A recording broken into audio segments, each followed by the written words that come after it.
Bonjour et bienvenue à tous. Complicité des forces de l'ONU avec les groupes terroristes à Kidal. Donc, le docteur Choguel Kokala Maïga fait remarquer que le mécanisme dilatoire grâce auquel Hitler a gagné du temps avant d'attaquer l'Angleterre est le mécanisme dilatoire qu'on a mis en place pour gagner du temps avant d'attaquer le Mali. Une fois de plus ici, il fait remarquer que dans la guerre anglaise pour la libération de l'Angleterre, c'est beaucoup plus les supplétifs des colonies britanniques qui ont fait la guerre pour libérer l'Angleterre. De la même façon que ce sont les supplétifs des colonies françaises qui ont fait la guerre pour libérer la France, eh bien c'est une majorité de soldats britanniques d'origine indienne qui ont crevé. Pendant que leurs maîtres occidentaux se cachaient sagement dans les châteaux. Avant de commencer, n'oubliez pas de vous abonner et d'activer la cloche de notification pour ne rater aucune de nos prochaines vidéos. C'est parti. Les pauvres soldats indiens de la piétaille de l'armée britannique se faisaient tuer, hachés par milliers, par millions, par Hitler. De la même façon, pendant que toute la haute hiérarchie de la résistance se cachait, la première ligne, les chairs à canon de la résistance française étaient constituées des pauvres Africains ramassés dans les colonies par centaines de milliers pour venir mourir pour une France qui devait leur refuser par la suite la liberté de passer sur son territoire. Oui, les Africains sont venus mourir ici par centaines de milliers, par millions. Après, on leur a dit, on ne veut plus vous voir ici. Pour venir ici, vous demandez un visa. Quand c'était le temps de venir pour la guerre, il n'y avait pas de visa. Ils sont venus mourir. J'ai retrouvé l'autre jour un livre qui a été écrit ici à Rouen, sur un endroit dans le centre-ville de Rouen, où des Africains ont été froidement abattus par des soldats allemands. Ils avaient été déjà arrêtés, des soldats africains de l'armée de résistance. Ils étaient en détention et les Allemands les ont froidement abattus. Pratiquement une cinquantaine d'entre eux. Le livre est dans la maison ici. Je vous ferai un petit reportage sur la place où nos prédécesseurs dans cette ville de Normandie ont été froidement abattus parce qu'ils se battaient pour la libération de la France. Et là, on ne parle pas de 58 personnes. C'est par centaines de milliers que les corps des Africains jonchent la terre de France. C'est par millions, si on compte les deux guerres mondiales, que les corps des Africains jonchent la terre de France. Comment peut-on comprendre, avec cette histoire récente, qui relève du XXe siècle, même pas très loin, que les Africains soient maltraités en France, que les Africains soient méprisés en France, que les Africains soient parqués comme du bétail dans les centres de rétention et d'expulsion en France. Comment le comprendre? Comment comprendre qu'on saucissonne des Africains comme des animaux de sacrifice pour les monter dans des avions et les rapatrier, alors qu'on les faisait venir ici par charter pour combattre? Comment comprendre qu'on ose même faire la morale aux Africains parce qu'on a perdu 58 soldats à combattre des terroristes qu'on a contribué à installer? Comment comprendre d'où vient cette outrecuidance de nous parler de cette façon, nous qui connaissons notre histoire? Le docteur Choguel Kokala Maïga nous dit que l'accord de 2015 qu'on a fait signer au Mali était une escroquerie. Il s'agissait d'un accord dilatoire, un peu comme l'accord qui a été organisé entre la Russie et l'Ukraine. Il s'agissait de prendre le temps que ceux à qui on a donné le camp de Kidal soient en capacité de combattre. Enfin, le docteur Choguel Kokala Maïga revient sur le bilan de la lutte antiterroriste. Il prend et cite les propos in extenso de l'ancien président français François Hollande. Hollande a dit « L'objectif de l'opération Serval est de détruire le terrorisme, d'aider le Mali à recouvrir l'intégrité de son territoire et d'appliquer les résolutions des Nations Unies. » Fin de citation. Voilà les propos de M. Hollande. Il est toujours là à Paris. Il faudrait qu'on aille lui demander quel est le bilan. Quand M. Hollande disait ces propos, les organisations terroristes étaient localisées sur maximum 20% du territoire national. Elles étaient loin là-bas dans le nord. Après 10 ans, opération Serval, opération Barkhane, MIMA, MINUSMA, tout a été mis en MISMA, MINUSMA. Après pratiquement plus de 10 ans d'opération prétendument antiterroriste, le terrorisme nous fait remarquer le Premier ministre Choguel Kokala Maïga s'était étendu dans tout le territoire malien et était même descendu dans les pays qui sont au sud du Mali, comme la Côte d'Ivoire. Voilà le bilan. Alors, l'opération Serval, l'opération Barkhane, ont-elles vraiment servi à combattre le terrorisme? Réponse non. Elles ont plutôt servi à le maintenir, à l'entretenir, à l'élargir. Parce que ce sont les résultats que nous avons obtenus. Il y a plus de terrorisme avant l'opération Serval, et il y a plus de terrorisme après l'opération Serval qu'avant. Il y a plus de terrorisme après l'opération Barkhane qu'avant. Et il y a plus de terrorisme après l'intervention des forces internationales de l'ONU qu'il n'y en a eu avant qu'elles n'arrivent. Je rappelle pour mémoire que le Mali, au départ, n'avait pas demandé une intervention au sol des troupes françaises. Nous avons retrouvé le courrier écrit par le président intérimaire malien de cette époque, le professeur Dioncounda Traoré. Il avait demandé un appui-feu aérien et il avait demandé un appui en renseignement militaire. Il était question que l'armée malienne elle-même combatte au sol. L'armée malienne n'a jamais demandé, les autorités maliennes n'ont jamais demandé à l'armée française de descendre sur le sol malien. C'est un fait accompli qui a permis à M. Hollande de faire débarquer près de 5000 hommes sur le sol malien. Sous couvert d'apporter l'appui-feu aérien et le renseignement satellitaire qu'on lui demandait, M. Hollande a procédé à une réoccupation militaire. Et M. Hollande est là, on devrait lui demander pourquoi l'armée française s'est permise d'empêcher l'armée malienne de reconquérir la ville de Kidal. On est toujours là, sur cette Kidal. Ville symbolique de l'humiliation malienne et la ville symbolique de la grande victoire qui attend le Mali, Kidal. Lorsque l'armée malienne et parmi ses chefs militaires se trouvait un certain colonel Assimi Goïta, a voulu en 2013 partir d'Anefis pour prendre Kidal, elle en a été ouvertement empêchée par l'armée française. Autrement dit, l'armée française a couvert les arrières des terroristes, les a empêchés, l'armée malienne de les frapper et de libérer son territoire. Et c'est de là qu'est née la rupture de confiance entre l'armée française et l'armée malienne. Entre la classe politique française et la classe politique malienne, il y avait encore une espèce d'amour hypocrite, d'amour complaisant entre ces deux élites politiques, jusqu'à l'événement de l'empêchement de prendre Kidal. Je vous rappelle souvent une émission dans laquelle François Hollande a été glacé de stupeur par une avocate franco-malienne, Madame Aminata Niakate. Lors de cette émission, sur une chaîne de télévision publique ici en France, face à François Hollande, Aminata Niakate a dit « Les choses se sont compliquées pour la France au Mali le jour où l'armée française a empêché l'armée malienne de reconquérir la totalité de son territoire. Il me semble, disait-elle, que c'est ce jour que la confiance a été rompue. »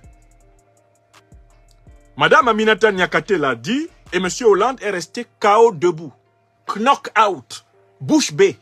Il était presque momifié, comme la femme de Lot dont parle le récit de Sodome et Gomorrhe dans la Bible. Il a été transformé en statuette de sel, François Hollande, par le rappel glaçant de l'avocate, qui est restée sereine et qui le regardait dans les yeux, pour lui dire « Je sais que c'est vous. C'est vous qui avez semé le bordel dans le pays de mes ancêtres. Je sais que c'est vous. » Donc, soyons sérieux.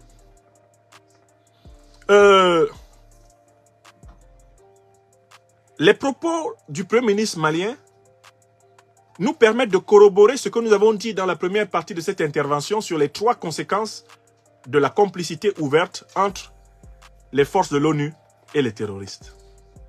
Les propos du docteur Choguel Kokala Maïga permettent d'établir la rupture du contrat juridique.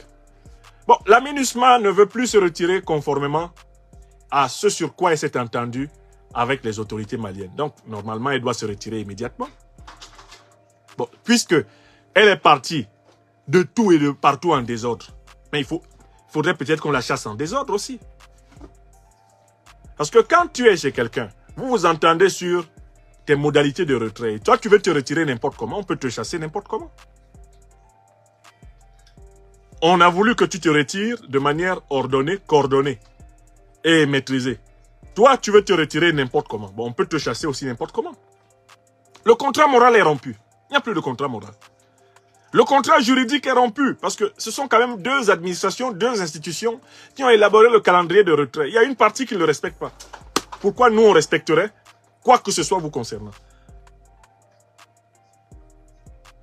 Donc, moi, je trouverais tout à fait légitime que le matériel de cette organisation criminelle désormais dans quel aménagement soit confisqué. Oui! À partir du moment où vous ne respectez pas l'État, vous ne respectez pas le peuple, vous ne respectez rien, vous pensez pouvoir faire encore, même dans votre départ, le même bordel que vous avez semé pendant 10 ans, bon, on peut vous arrêter tous. On vous arrête tous. On vous dit tous, maintenant c'est terminé. Vous allez partir dans nos convois à nous. C'est quoi ce bordel? Ils veulent organiser un retrait chaotique, un retrait désorganisé, un retrait criminel du Mali. Ils veulent profiter de leur retrait pour troubler l'ordre public malien. Est-ce que c'est acceptable? Il faut porter plainte. J'en appelle aux magistrats. J'en appelle aux juristes. J'en appelle aux hommes de droit du Mali. Il faut porter plainte devant les institutions juridiques maliennes contre la MINUSMA. J'en appelle aux populations civiles, aux associations de la société civile. Il faut porter plainte contre l'ONU, contre les responsables de l'ONU, en commençant par El Gassim Ouane. Il faut porter plainte contre lui. Au tribunal à Bamako, il faut qu'on le condamne. Parce qu'ils sont coupables de la mort de beaucoup de gens. Il y a des soldats maliens qui vont se faire tuer à cause du cafouillage organisé par ces gens. Il faut juridiciser le mal qu'on nous fait. Arrêtons de considérer ça simplement du point de vue, comment on va dire ça, moral. Non, juridicisons. Ils ont organisé un retrait chaotique de Kidal avec des destructions de biens publics. L'État malien doit porter plainte. Les juges maliens doivent poursuivre tous les responsables de la MINUSMA. Tous, ils doivent être poursuivis. Ce ne sont plus des soldats internationaux, ce sont des bandits, ce sont des terroristes. Ils appartiennent exactement au même groupe. On ne peut pas les traiter différemment. À partir du moment où une mission des Nations Unies coopère avec les terroristes, c'est une mission terroriste. Et le parquet national malien doit se saisir de cela comme étant une apologie de terrorisme. Et les condamnations doivent sortir. Nous avons des magistrats brillants au Mali. Mettez-vous au travail. Mettez-vous au travail là, parce que nous aimons trop nos soldats pour accepter que des abrutis comme ça les fassent mourir cadeau. On leur propose un retrait coordonné pour que l'armée sécurise la ville, sécurise les populations et que le retrait de la MINUSMA ne se traduise pas par de nouvelles souffrances du peuple malien. Eux, ils veulent que le peuple malien souffre. Mais condamnons-les. Arrêtons les coupables. Condamnons-les. Condamnons-les, faisons la liste de tous ceux qui ont fait ça. Et disons-le au peuple, tel, il est condamné. Ceux qui sont déjà partis, on donne mandat d'arrêt international. Mandat. Il faut juridiciser le mal qu'on nous fait. Nous sommes fatigués de nous plaindre sans qu'il y ait des traces. On est fatigué de se plaindre sans qu'il y ait des traces. Il faut que l'État mémorise le mal qu'on nous fait et que ce mal soit transmis dans les archives. Ceux qui viendront demain exercer le pouvoir d'État, qu'ils reprennent le même travail. Défendre nos droits. Défendre nos droits. Jusqu'à la fin du monde. Nos droits doivent être défendus. Et d'abord par nos tribunaux. En Afrique, par nos magistrats en Afrique. Qui va défendre nos droits si ce n'est nous? Appliquons notre droit. Moi, j'ai regardé les images, certaines images de cette opération criminelle de l'ONU à Kidal. Et moi, j'ai vu, alors que je ne suis pas juriste de profession, moi, j'ai vu plusieurs violations, plusieurs infractions. L'infraction de non-assistance à personne en danger. L'infraction de collusion avec des organisations terroristes. L'infraction de soutien d'aide au terrorisme.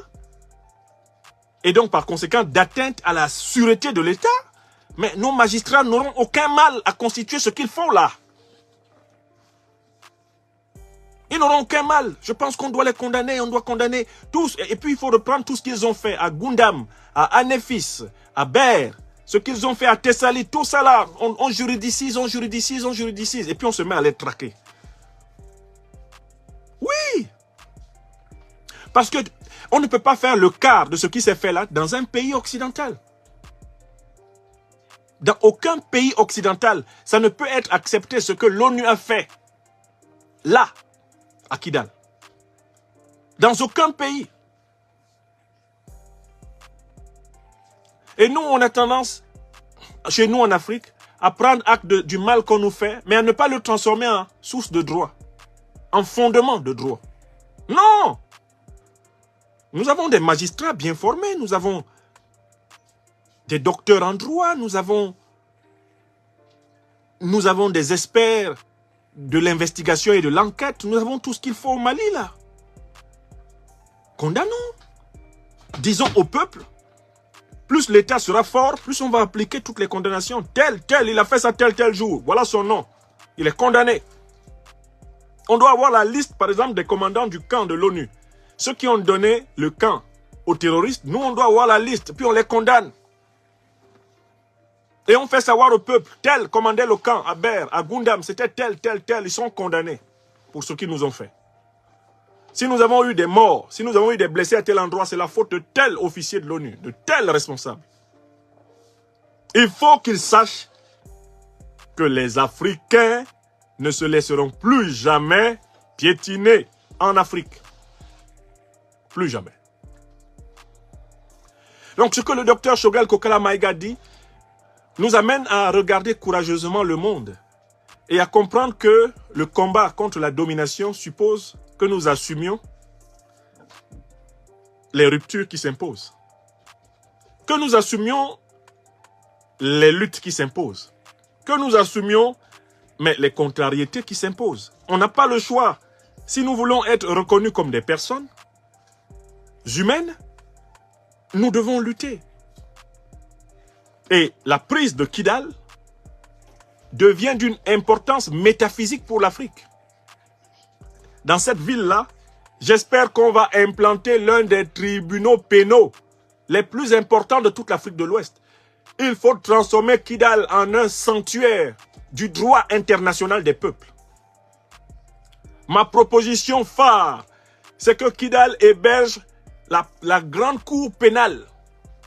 La plus grande cour pénale du Mali, il faut l'installer là, à Kidal, à l'endroit où on a voulu humilier le peuple africain. Il faut installer, faire de Kidal une grande ville du droit. Nous devons transformer la fatalité en une victoire, le destin en destinée. Nous devons transformer le malheur en espérance. Et nous devons donc soutenir du fond du cœur nos frères et sœurs des forces armées maliennes qui actuellement marchent vers Kidal.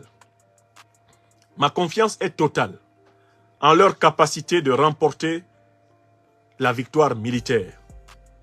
Ma confiance est totale en leur détermination à transformer cette victoire militaire en une victoire socio-économique, politique, en une victoire symbolique, en une victoire spirituelle. Car nous avons besoin de toutes ces victoires pour rendre l'Afrique aux Africaines et aux Africains. Mes chers amis, voilà ce dont je voulais vous entretenir ce soir, la portée profonde de l'abomination et du scandale, de la collusion, de la complicité à ciel ouvert des troupes de l'ONU et des troupes terroristes contre nous, peuple africain, au nord du Mali, à Kidal. Plus rien ne sera comme avant. Moi maintenant, quand je vais voir un uniforme d'un soldat de l'ONU, je vais voir un uniforme d'un complice. Un complice des forces terroristes qui attaquent mon continent natal. C'est ça, un soldat de l'ONU. Et où que je le vois en Afrique, je saurai qu'il n'est pas là pour notre peuple. C'est un ennemi déguisé en vêtements de paix. Un pseudo-ange de lumière. N'oubliez pas de vous abonner et d'activer la cloche de notification pour rester informé de nos prochaines vidéos. Restez à l'écoute pour les développements passionnants à venir.